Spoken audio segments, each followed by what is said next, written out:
talk about how decisions are made. How decisions are made. So in life, we have three different type of people. And keep in mind, within the three categories, there's a mixture, right? We got the optimistic person, right? We know what optimistic is, right? Optimistic is no matter what the situation is, no matter how bad, you always seem to see the good, regardless of all the bad things that happens around you. That's what optimistic is. Or optimism, right?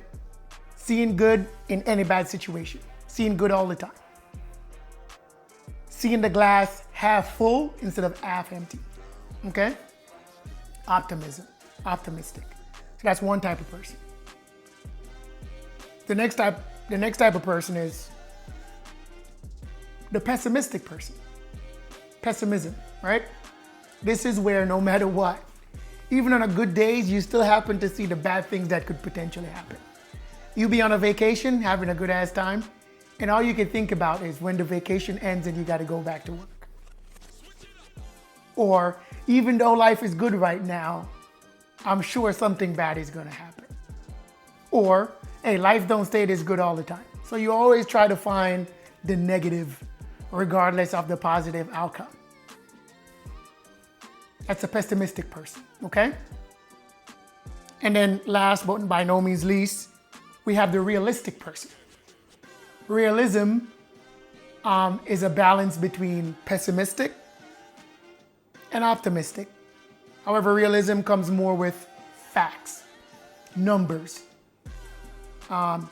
history, stuff that happens in the past, the chance of it happening again in a good light or the chance of it happening again in a bad light. That's what realism is. Realism is me believing that, hey, even though I'm alive and I'm well right now, realistically, I don't know how long this is gonna last. Based on numbers. I don't know. You never know.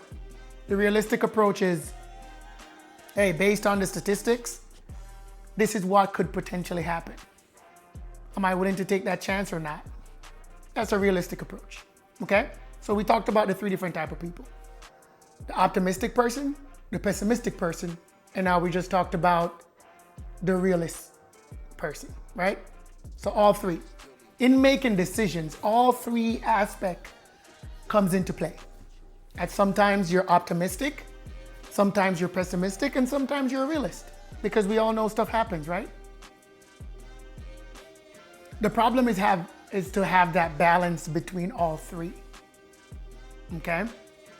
Because when you're making decisions, it could potentially go anyway, right? You never know what the outcome may be. The realistic person is going to do statistics and he's going to say, well, the chance of me succeeding is this much. The chance of me failing is this much. The pessimistic person is always going to see failure and the optimistic person is always going to see success. But we all know that either can be true. Doesn't matter. Either can be true, okay? However, this is where friends come in, and this is where friends play a valuable part in your life. Friends, I would argue sometimes family, but definitely your spouse, the person that you're spending most of your time with, whether that be your friend, your girlfriend, wife, etc., right? Because depending on the type of person you are, let's say you are an optimistic person, but your wife, your spouse, or your friends are pessimistic. So they believe that everything is negative, and you believe that everything is positive, regardless of what the situation is. How do you balance that out? Do you listen to your friends who are pessimists? Do you listen to yourself who's an optimist? Or do you try to find another friend or another person who's a realist? Let me tell you one thing about making a decision, especially when a decision have to do with you. The hardest part about any decision is to start. To start. Whatever it is you're deciding to do. How do I get started? Because that's the hardest part. And a lot of times we don't know how to get started because it's the most difficult part. But one thing I know for sure is If you do get started, then it becomes easier. Why is that? It becomes easier because while you're doing something, something is happening, right? A bunch of things is happening. One, you're getting to see results because you're doing something, right? Maybe you're seeing the failure. Hey, I'm failing. It's not working. Or maybe you're seeing the success. Hey, this is working. Now, from there, you can make adjustments, right? You can make adjustments because if it's not working, then what can I do to make it work? And if it is working, what can I do to keep it to be successful in this light? How do I sustain it? How do I sustain success?